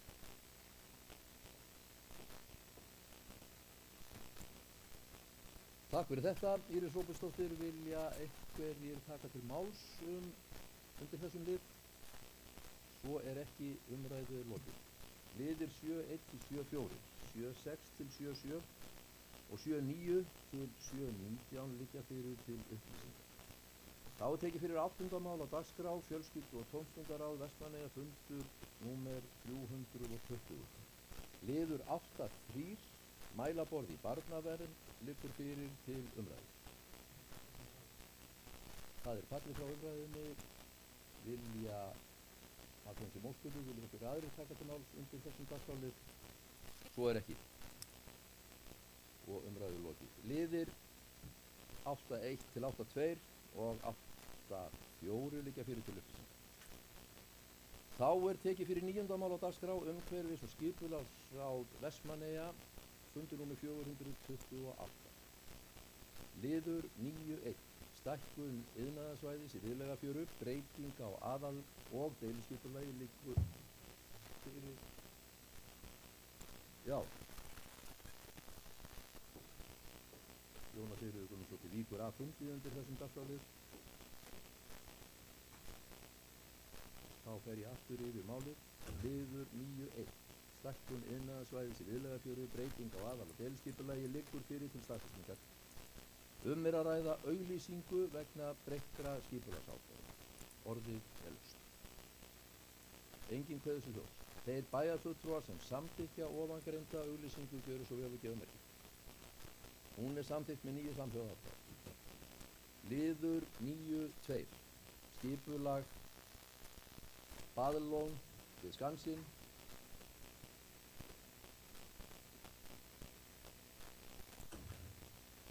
Jóna Sigríður Guðmundsdóttir tekur aftur sæti á fundinum.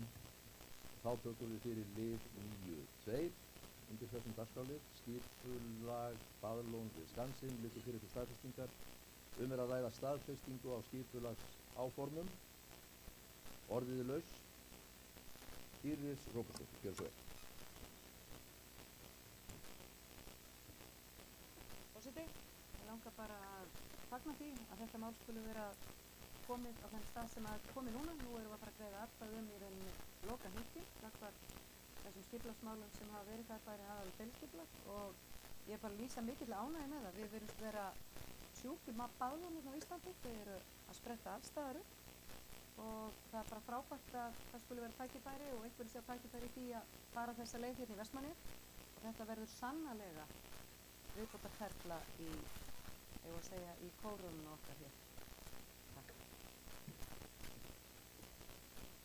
Takk fyrir þetta og með leyfi varaforseta vil ég taka undir með bæjarstjóra að við fagna því að þetta sé loksins komið hér á endastöð, þetta mál sem ég finnst miklar vonir við að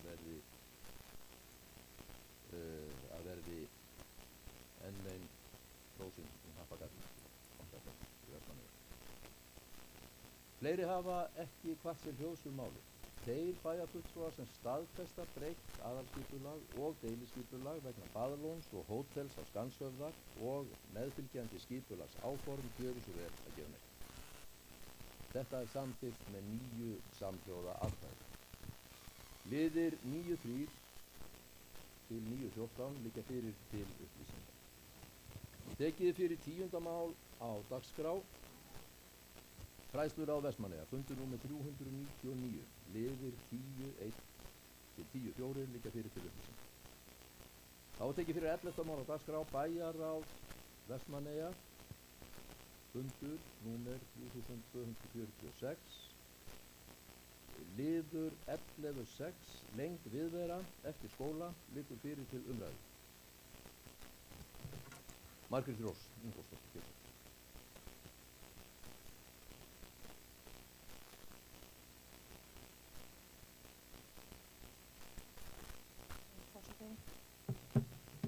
Ég óskaði eftir umræðu þetta mál af því að bæði hefur verið fækkað mínu skerðandi fyrir 20 ára liðsinna foreldra fatlaðra barna og ekki síður því er í dag náinn aðstandandi ungs stórkostlegs drengs sem þarf á þessu þjónustu að halda og ég trúi því fyrir innilega að við getum gert miklu betur en við erum að gera.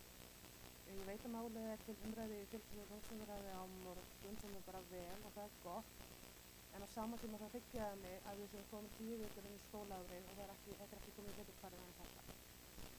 Samkvæmt 16. grein laga þjónustu við fatlað fólk með langvarandi stuðningsþarfir kemur fram að sveitarfélög skuli bjóða fötluðum börnum og ungmennum upp á frístundaþjónustu. Í skýringum með frumvarpalögunum kemur fram að helsti tilgangur frumvarpsins sé að jafna stöðu foreldra á vinnumarkaði þannig að þeir geti unnið fullan vinnudag og þurfi ekki að ljúka vinnudegi þegar skóladegi barna þeirra lýkur. Til að vel þyrfti að vera þyrfti að veita frístundaþjónustu fyrir fötluð börn yfir daginn á starfstíma skólans í skólafríum og að prófatímum þegar hefðbundnir skóladagar eru styttir og þegar starfstíma skóla lýkur á vori og þar til nýtt skólaár hefst.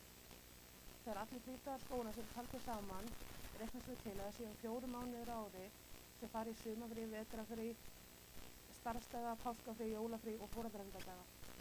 Þannig þyrfti sveitarfélagið að veita þjónustu fullan hefðbundinn vinnudag þessa 4 mánuði á ári, það er til 8 til 10 cirka. Þá standa eftir 8 mánuðir á venjulegum skólatíma þar sem bæri þarf að veita þjónustu eftir að skólatíma barnanna lýkur. Skólinn hefur stytt skólatíma fatlaðra barna til að mynda vegna prófa og sérstakra daga. Rekstur sérstakrar frístundaþjónustu fyrir fötluð börn er og verður mjög krefjandi við þarfnast reynslumikils starfsfólks, stöðuleika í starfsmannamálum og húsnæðis sem uppfyllir kröfur slíka starfsemi. Það er gott traust milli foreldra og starfsfólk svo að svona deild geti rekist vel og að sátt verði starfsemina.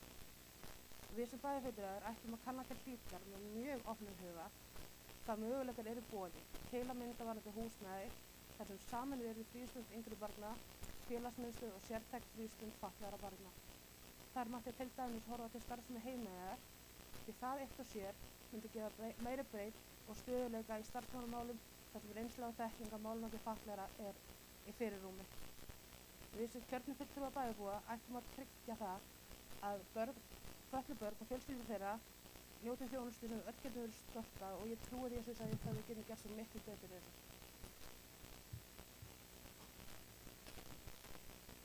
Takk fyrir þetta, Margrét Rós Ingólfsdóttir. Vilja fleiri taka til máls undir þessum lið? Helga Jóhanna Harðardóttir, gjörðu svo vel.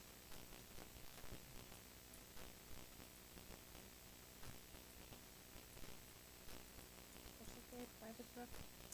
Ég vildi nú bara koma hérna upp og taka undir með Margrét Rós Ingólfsdóttir með þessu þetta góð hvatning. Ég er virkilega sammála, það má alltaf gera betur og ég held að við séum að stefna því núna að gera betur og ég er virkilega ánægð með það og bara tek undir það. vil að bara okkar markmið sé alltaf að gera enda betur.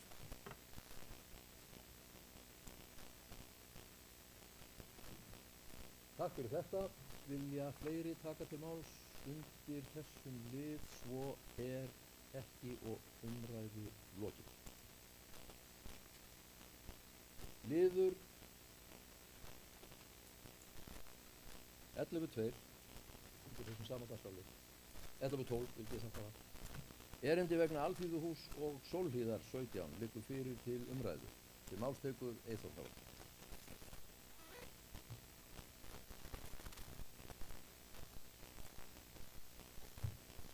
Fundarstjóri, bæjarfulltrúar og gestir. Málefni eigna Þrastar Jónsson hefur verið á dagskrá í nokkur ár hjá sveitarfélaginu og hjá umhverfis- og skipulagsráði. Samskiptin hafa verið nokkuð stirð og oft á tíðum hefur Þröstur upplýst aðra bæjarfulltrúa og bæjarráð þá þrautagöngu sem hann hefur upplifað í samskiptum við bæjaryfirvöld. Sitt sýnist hverjum í því máli, en það sem mig langar að forvitnast er eftirfarandi og vonandi geta þá einhverjir hérna í bæjarstjórninni upplýst mig það sem ég ætla að fara yfir hérna. Miklar framkvæmdir hafa verið á svæðinu neðan Hýtingavegs vegna uppbyggingar þar. Mikill uppgröftur meðfram Alþýðuhúsinu og framan við anddyri þar. Þarna hefur verið allt meir og minna sundur grafið með tilheyrandi ónæði fyrir rekstraraðila Alþýðuhússins í nokkra mánuði. Fram kemur í bréfum frá Þresti Jónsson að engar upplýsingar hafi borist honum vegna þessara framkvæmda og spurningin er sú hvort það sé ekkert ákveðið vinnulag hjá sveitarfélaginu þegar ráðist í svo mikla framkvæmdir sem trufla rekstur fyrirtækja í nágrenni framkvæmda.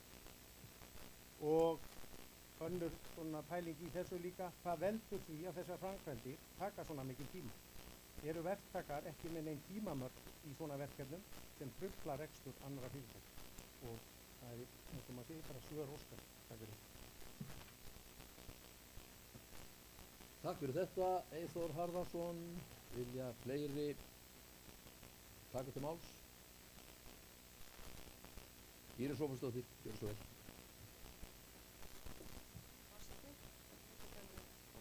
En ég get nú ekkert svarað rosa mikið þessum spurningum. Það verður gott að fá það fyrirfram þegar við geta verið búin að kanna hjá þeim aðila sem að stjórnar varðandi þetta seinna, hvað með verktakan og það. En með fyrri hlutan, að jú, það er verklag hjá sveitarfélaginu gagnvart þessu. En ég get í miður ekki sagt það sem við ræddum í bæjarráði. En það er verklag og kannski er bara pottur brotinn og þarf að fylgja því eftir, en það eru þetta verklag og það sem ætti að vera og það sem betur er núna, það ég var að segja, það bara er handan við hornið, ný heimasíða hjá sveitarfélaginu og þar inni höfum við lagt upp með að verði dálkur sem heitir framkvæmdafréttir og allt sem við erum að gera, bæði framkvæmdir og ýmislegt sem er í gangi, allavega tilkynningar, ætti að vera þar. En jú, það er verklag, það á að láta vita og það virðist hafa misfarist í þessu líka. En seinni parturinn með verktakan og það ég geti meira ekki svarað það. Á þessari stundu, en ég skal kanna það fyrir bæjarfulltrúa.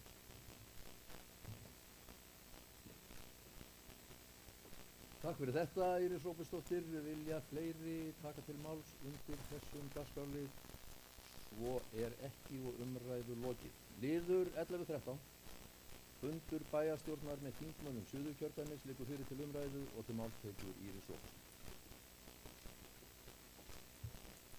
Forseti, mér fannst mikilvægt að við hér í bæjarstjórn myndum ræða þennan fund sem við sem vorum á fjármálaráðstefnunni sóttum og kemur í kjölfar þess að þingmenn kjördæmisins ætluðu nú að koma hérna og heimsækja okkur til Eyja, það er fyrsta skipti í 3 ár held ég, en svo voru samgöngurnar truflandi þáttur eins og við þekkjum öll hér, en hafa mikil áhrif á líf okkar dagsdaglega, en þarna fundu þingmennir aðeins fyrir því, en fundurinn sem við áttum með í Alþingi var mjög góður og þetta voru bara góðar umræður og allir þeir sem voru á fundinu, það var bæjarfulltrúinn Jarl Ragnarsson, bæjarfulltrúi Eyþór Harðarson og bæjarfulltrúi Gísli Stefánsson,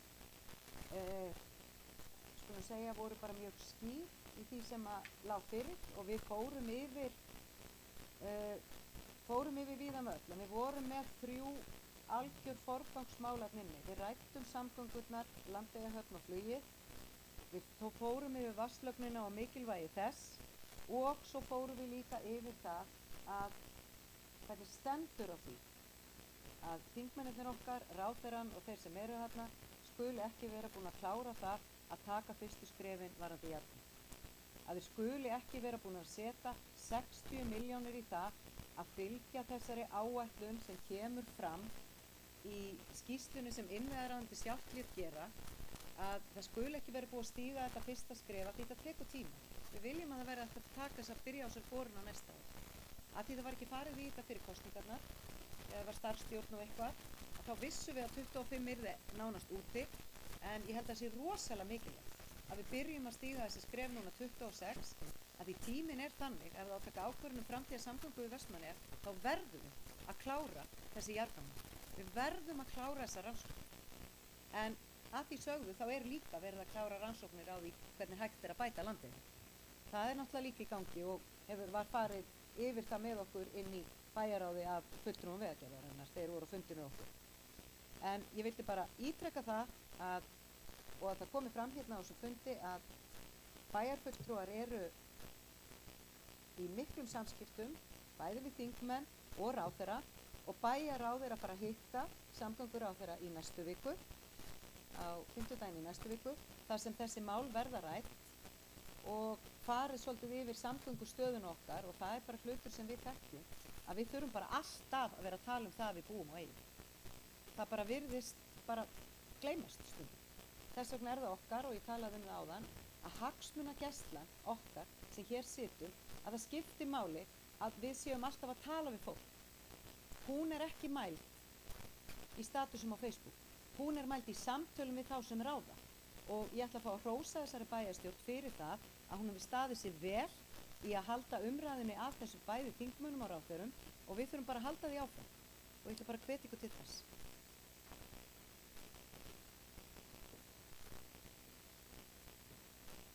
Takk fyrir þetta. Gísli Stefánsson fyrstur. Varst á undan? Nei. Hendur. Gísli Stefánsson, fyrst ég var búinn að segja það. Helga Jóhanna, sko.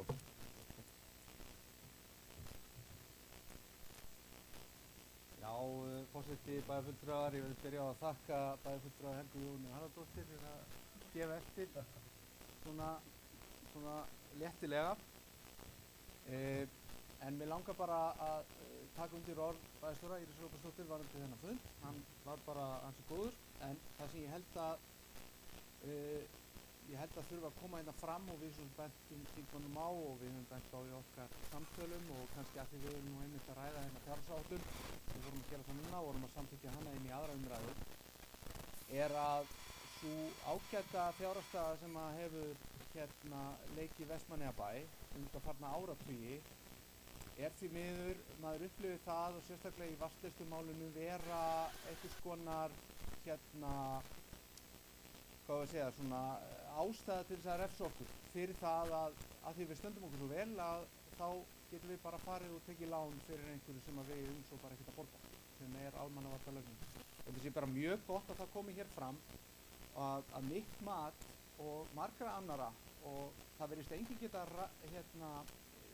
hvorki ráðamenn í aðrir geta sett onni mig þegar ég segi það við á, að ef við værum eins og sumbæjarfélög og værum með skuldastöðu på marga milljarða, kannski 20 milljarða, að þá væri búið að leggja þessa vatnsleiðslu. Takk. Takk fyrir þetta. Helga Jóhanna Harðardóttir, gjörðu svo vel, og ég byrst forláts að hafi mér yfirsést upprétt höndin hér á.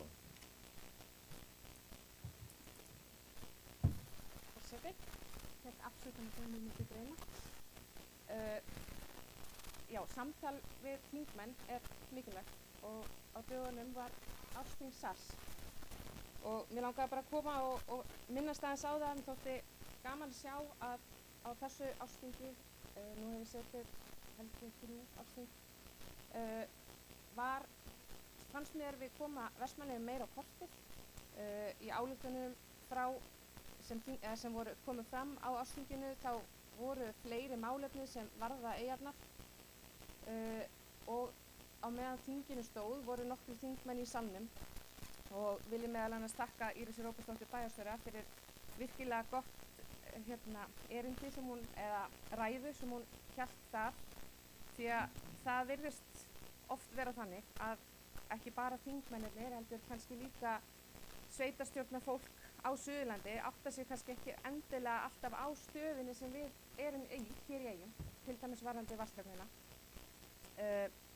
Og það var bara virkilega flott ræða sem hún Íris Róbertsdóttir hélt þar á þinginu og ég vildi nefna þetta með þetta samtal sem að er mikilvægt og það er ekki alltaf áberandi að við séum í þessu virka samtali, því að við erum kannski ekki endilega skrifandi í hvert skipti sem maður tala við þingmenn eða annar og stundum lítur það þannig út að við séum kannski ekki að gera neitt en við erum að gera fullt.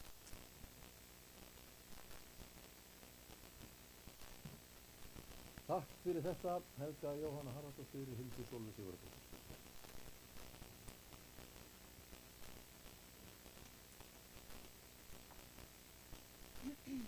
Forseti, bæjarfulltrúar og gestir, já, ég vildi bara fá að taka þátt í þessari umræðu af því að sannarlega skiptir það okkur gríðarlega miklu máli að vera í góðu talsambandi og leggja mikinn þrýsting af þingmönnum og auðvitað er það aftur nærtækast að tala við þá eins og búið koma inn á hér, þingmenn okkar, þingmenn Suðurlands sem okkur finnst svona almennt skilja okkar stöðu mögulega betur en annarra og í því samhengi þá er ekki hægt annað en að minnast á þá viðleitni sem að er nú fyrir þingi sem er það að kanna og það sem að starfshópur er í gangi að jafna atkvæðavægi og er þar verið að fjalla að fjölga höfuðborgarþingmönnum á kostnað landsbyggðarinnar og ég hef oft orðið svekkt og pirruð þegar maður er að horfa á stjórnmálamenn í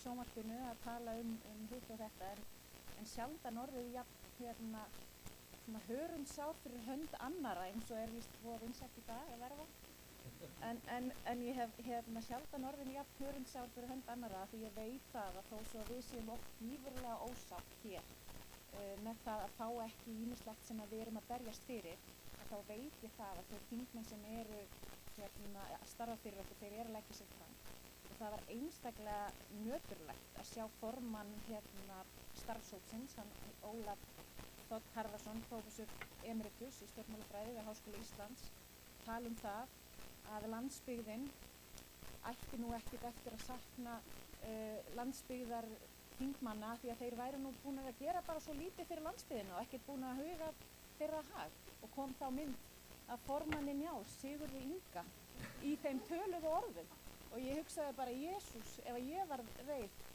greið maðurinn, en allavega að vissulega er það klárlega okkar hagsmunamál að við höldum okkar þingmönnum sem að hafa meira skilgræða því við tölum hér að það er vissulega oft skilningur en ekki eftirfylgning og við vitum það ef okkur finnst skilningurinn núna vera takmarkaður þá verður hann enn takmarkaðri þegar við erum með fleiri þingmenn frá höfuðborgarsvæðinu og færri af landsbyggðinni. Þannig að ég vildi bara leggja þetta mál. Takk fyrir þetta, Hildur Sólveig Sigurðardóttir. Fleiri hafa ekki kvatt við hljóðs og þá les ég hér sameiginlega bókun bæjarstjórnarverkefna. Mikilvægt er að strax á haustmánuðum verði tryggðar 60 milljónir í fyrsta áfanga þrepaskiptra rannsókna á jarðalögum milli lands og eyja í samræmi við skýrslu starfshóps á vegum innviðaráðherra sem kynnt var fyrir ári. Með þeim hætti yrði tryggt að ferlið gæti hafist á næsta ári. Þar með ljúkum við þessum dagskrárlið og því að undir þessu eru liðir 11, 1-11, 5, 11, 7-11, 11 og 11, 14 til 11, 16 sem liggja fyrir til útvísk. Þá tökum við fyrir 12. mál á dagskrá sem er framkvæmd á Hafnar á Vestmannaeyjafundur nr. 327, þar liggja liðir 12.1 til 12.5 fyrir til upplýsingar. Og loks er tekið fyrir 13. mál á dagskrá sem er bæjarráð Vestmannaeyjafundur númer 3247 sem við tókum inn með afbrigðum hér í upphafi fundar. Ég lít svo á að liðir 13.1 til 13.2 séu tæmdir hér fyrr á þessum fundi en liðir 13.3 og til 13.6 liggja fyrir til umræðu eins og ávallt þegar mál eru tekin eða fundagerðir eru teknar með afbrigð. Einhver bjóða til hljóðs. Njáll Ragnarsson, gjörðu svo vel.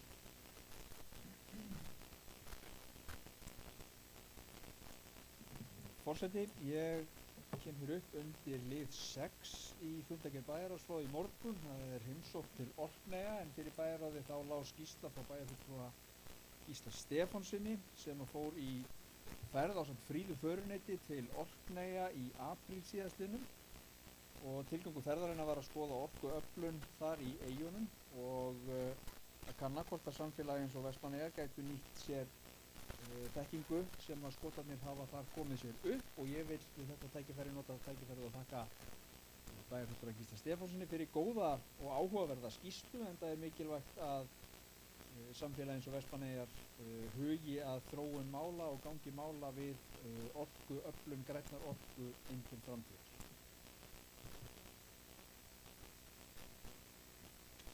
Takk fyrir þetta. Helga Jóhanna Harðardóttir, gjörðu svo vel.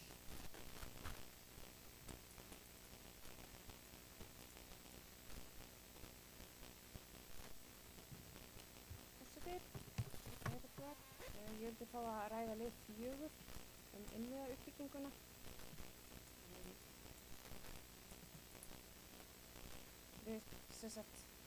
Við viljum hugsa stórt þegar kemur að framtíðarsýn hafnarinnar og í þessari greinargerð má alveg segja að þar sé hugsa stórt.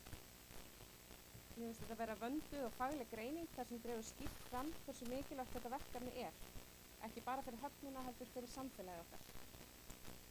Ég var ánægð að framkvæmda og hafnaráð tóka ákvörðun að fá óháðan aðila til þess að taka saman þessu upplýsingar og vinna að greinargerðinni innviði hafnarinnar. Og ég tel að það gera það verkum að þetta verði ekki bara enn einn skýrslan sem endar ofan í skúffu, heldur verður hún verkfæri í áframhaldandi stefnumótun og ákvarðanatöku. Þessi vinna veitir okkur traustan grunn, gögn til að vinna með og sameiginlega sýn sem við getum byggt á og við getum notað þessa skýrslu sem grundvöll í frekari vinnu. Hvort sem er við að sækja fjármögnun, geta meta samfélagslega áhrif eða einfaldlega til að sýna fram á hversu mikil áhrif stórskipahöfn getur haft á atvinnu, tekjur og framtíð byggðar í eyjum. Ég er nokkuð viss að við öll sem sitjum hérna í bæjarstjórn séum á því máli að stórskipakantur sé bylting fyrir bæ sem okkar því við vitum jú að höfnin er hjarta atvinnulífsins í eyjum. Í skýrslunni kemur fram að framkvæmdin geti skilað sér í auknum árstekjum fyrir bæinn ásamt því að skapa fleiri störf. Og höfnin okkar í dag er einfaldlega orðin of lítil sem dæmi má taka er að nýjustu gámaskipin eru of stór og komast nú þegar ekki öll hingað inn. Sumir gætu orðið uggandi yfir þeim framtíðarmöguleikum sem gætu orðið hér hvað varðar atvinnuuppbyggingu á hafnarsvæðinu en við verðum að spyrja okkur að því viljum við hugsa stórt til framtíðar eða viljum við láta framtíðina sigla hérna framhjá. Umræðan stórskipakant hefur verið mjög lengi í pólitíkinni og líklega verið sem kosningalófar flestra flokka í langan tíma. Ég man meira að segja eftir því þegar ég var krakki þegar pabbi minn sat í hafnarstjórn og var að berjast fyrir að fá hér stórskipahöfn. En skýrslan staðfesti það sem margir hafa vitað lengi að Vestmannaeyjar hafa mikla möguleika og við í bæjarstjórn höfum tækifæri til að taka næstu skref af festu og einhug og tryggja það að þessi framtíðarsýn verði að veruleika.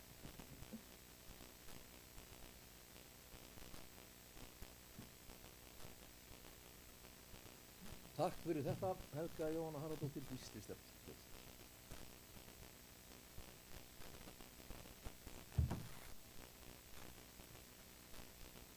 Já, forseti bæjarfulltrúar, ég vil bara þakka formanni bæjarráðs, Njáli Ragnarssyni fyrir því orð. Það er kannski ágætt að það kom bara fram að þessi ferð og hugmyndina henni og sú vinna sem var til í ágættisvinnu sem að ég tók þátt í ásamt meðal annars í Róbersdóttur bæjarstjóra sem að snýri að því að kanna möguleika samfélagsins meðal annars í orkuöflun sem var á vegum ráðuneytisins.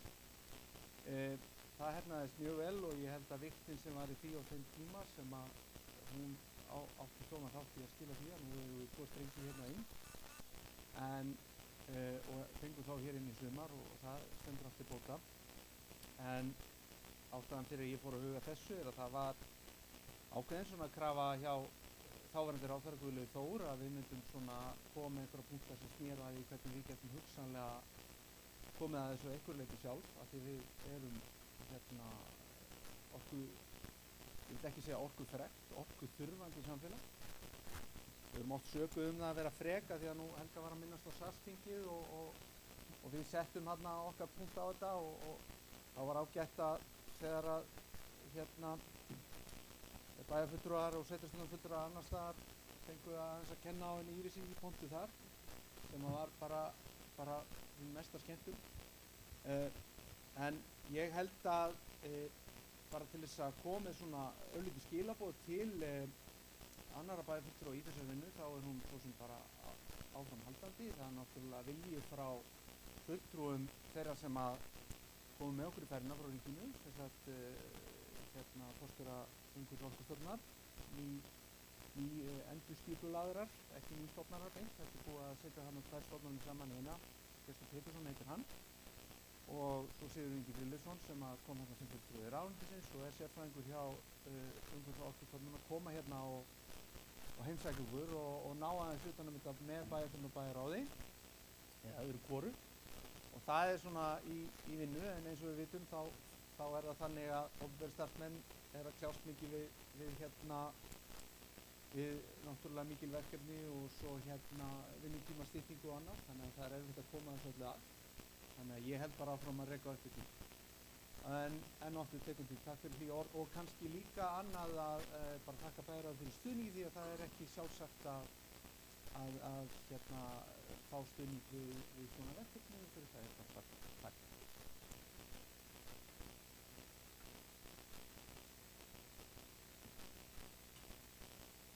Takk fyrir þetta. Vilja fleiri, Eyþór Harðarsson, gjörðu svo vel.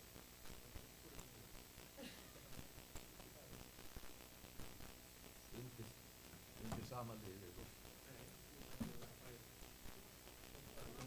Þú ræður, öllu.